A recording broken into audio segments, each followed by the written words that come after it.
Linggo ngayon, Mother's Day.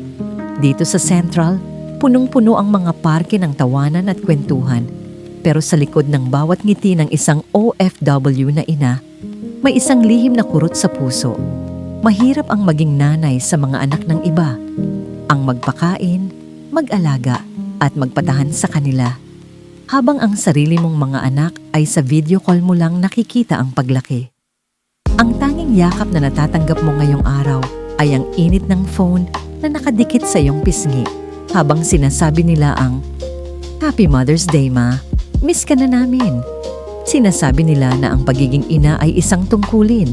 Pero para sa mga OFW, ito ay isang dakilang sakripisyo.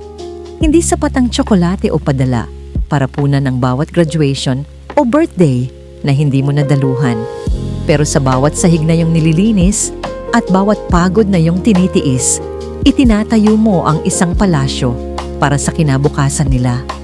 Ang iyong pagmamahal ay hindi nasusukat sa distansya, ito ay nasusukat sa lalim ng iyong pagtitiis para lang hindi nila maranasan ang hirap na iyong dinadaanan. Huwag mong isipin na dahil malayo ka, ay kulang ang pagiging ina mo.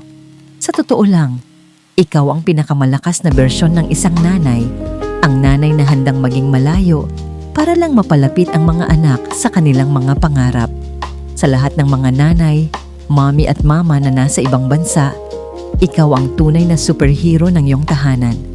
Karapat-dapat ka sa lahat ng pagkilala at pagmamahal, ngayong araw at sa lahat ng bukas. Saludo kami sa iyo, Ma. Kamusta ka? Laban lang.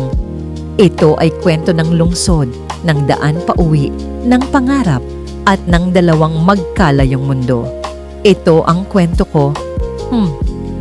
Hindi pala. Ito ay ang kwento natin. Kaya i-share mo ang sayo. Makikinig ako.